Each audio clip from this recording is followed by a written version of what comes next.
বিশ্বাস এমন একটা সম্পর্ক ওটা যখন আপনি একজনের উপরে ছেড়ে দেন, তাকে মন থেকে বিশ্বাস করে ছেড়ে দিয়েছেন, সে আপনার বিশ্বাসের লোক। বিশ্বাসটা আপনার যখন ভেঙে যায় যে কোনো কারণে, যে কোনো সমস্যায়, তখন আপনার মনে একটা কষ্ট আসে, তাকে আমি বিশ্বাস করেছি। এটাই বিশ্বাস ভেঙে যাওয়ার উদ্দেশ্য একটাই, হয়তো আপনার যে কোনো সমস্যাতে কারণ আপনার বিশ্বাস ভেঙে গেছে, হয়তো যে কোনো একটা সমস্যায় পড়ে গেছে তার জন্য আপনার বিশ্বাসটা ভেঙে গেছে। কিন্তু মানুষের সম্পর্কটা অতি তাড়াতাড়ি ভঙ্গ হয় না, অত তাড়াতাড়ি একটা সমস্যাতে হয় না। সমস্যা হওয়ার একটাই কারণ, সমস্যা সেটা হলো টাকা।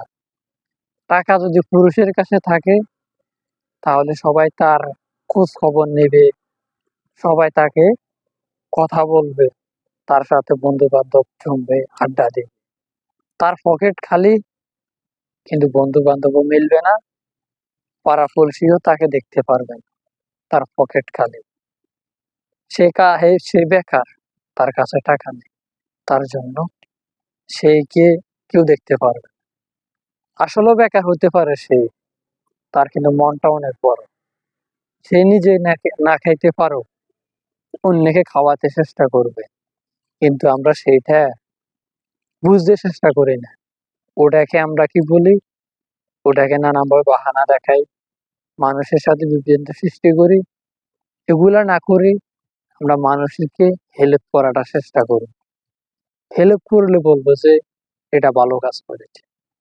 ইসলাম আপনাকে বলে নাই মানুষের সমালোচনা করা, অন্যকে কানা চোখে দেখা, অন্যের মন্তব্য করা, এগুলা কিন্তু ইসলাম বলে না। ইসলাম এগুলাকে পছন্দ করে না। কিন্তু আমরা তাও সেগুলো করে যাচ্ছি। আমরা যে নিজেরা গুনার ভাগী হচ্ছি, সেটা কিন্তু আমরা নিজেরা দেখতেছি না। কিন্তু আমরা অন্যের দোষটা টোকাইতেছি। আরে ভাই, অন্যের দোষটা ধরার আগে নিজেকে দেখবেন, নিজে সঠিক কিনা, নিজের ভিতরে কোনো ভুল আছে কিনা। নিজের ভিতরে ভুল না থাকলে তাহলে অন্যকে একটা কথা বলা যায়। নিজের ভিতরে সমস্যা, অন্যকে কিভাবে বলবে, অন্যের দোষটা কিভাবে ধরবে। নিজেকে ঠিক করুন, নিজেকে যাচাই বাছাই করে দেখুন, তাহলে অন্যকে একটা কথা বলতে পারবে। এটাই আমার কথা। এতটুকুর মধ্যে আপনাদের থেকে বিদায় নিচ্ছি। আল্লাহ হাফেজ।